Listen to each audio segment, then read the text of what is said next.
మనం ఇప్పుడు ఊరయూరులో ఉన్నాము. నేచులాపురం అని అంటారనమాట. ఇక్కడ ధర్మరాజు అనే రాజుకి లక్ష్మీదేవి పుత్రికగా పుట్టిందనమాట. ఆయన స్వయంవరం ప్రకటించి అమ్మవారి కళ్యాణాన్ని చేయాలని అరేంజ్ చేసినప్పుడు శ్రీరంగనాథుడే రాజకుమారుడి రూపంలో వచ్చి అమ్మవారిని వరిస్తారనమాట. ఇక్కడ అమ్మవారికి ఇంకా శ్రీరంగనాథుడికి కళ్యాణం అవుతుంది.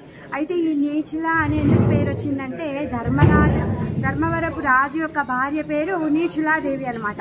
ఆమె యొక్క సజెషన్ అంటే సలహా మేరకే ఈ రాజు ఇక్కడ ఈ ఊరిని నిర్మించి దగ్గరలో ఉన్న ఋషులకి, మునులకి, భక్తులకి అందరికీ ఇక్కడ మనకు అకామిడేషన్ ఇచ్చి ఇంకా స్వామివారికి ఇక్కడ మందిరాన్ని కట్టిస్తారనమాట.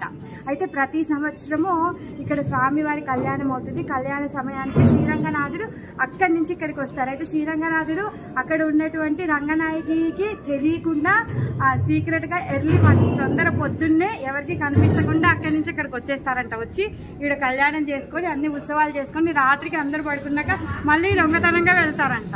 ఇక్కడైతే ఇక్కడున్న అమ్మవారికి ఒక ఏమంటారు రత్నాల ఉంగరాన్ని గిఫ్ట్ చేస్తాడంట. రత్నాల ఉంగరం ఇస్తే మళ్ళీ తెల్లారి అక్కడికి వెళ్తే అమ్మ రత్నాల ఉంగరం ఎక్కడికి వెళ్ళిందని అడుగుతుందని చెప్పేసి దారిలో కొంచెం డబ్బులు కలెక్ట్ చేసుకోవాలి అని చెప్పేసి ఊరేగింపుగా వెళ్ళి ఆ రత్నాల ఉంగరాన్ని కొనుక్కొని వెళ్తాడనమాట. వెళ్తే అక్కడికి వెళ్ళేసరికి ఒక రోజంతా కనిపించకపోతే మరి స్వామి ఎక్కడికి వెళ్ళిపోయాడని చెప్పేసి ఆ సహచరులు అందరికీ చెప్తుందంటే ఎక్కడ వెళ్ళాడు ఎంక్వైరీ చేయండి అంటే లేదు అక్కడికి వెళ్ళాడు, ఊరయూరుకి వెళ్ళాడు. అక్కడికి వెళ్ళి కమలవల్లి తాయారుతో కళ్యాణ మహోత్సవం చేసేసారు. మొత్తం పొద్దు నుంచి రాత్రి వరకు అక్కడే గడిపేశాడు. ఆ రింగ్ కూడా గిఫ్ట్ ఇచ్చేసాడని చెప్పారు.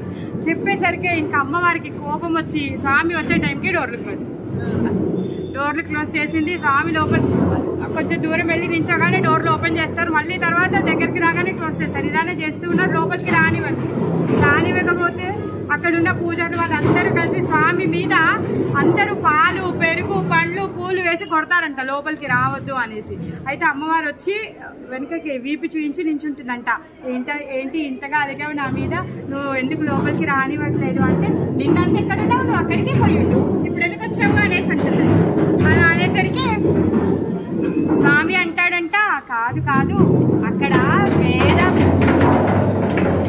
వేద మంత్రాలన్నీ నడుస్తున్నాయి, దేవతలందరూ పుష్పవృష్టి కురిపిస్తున్నారు. అయినా అవన్నీ వదిలిపెట్టి నేను నీ కోసం అని వస్తే నువ్వేమో ఇలా చేస్తావా, ఇదేమైనా బాగుందా అనేసి అయ్యవారు అడుగుతారనమాట. అంటే నాకు తెలియకుండానే వెళ్ళావు, అక్కడ వెళ్ళి ఆ పెళ్లి చేసుకున్నావు, అన్ని చేసుకున్నావు, ఇప్పుడేమో వచ్చి నన్ను లోపలికి రానివ్వట్లేదు అంటావా అనేసి అంటాడనమాట. తర్వాత స్టోరీ అక్కడ చెప్పుకుందాం.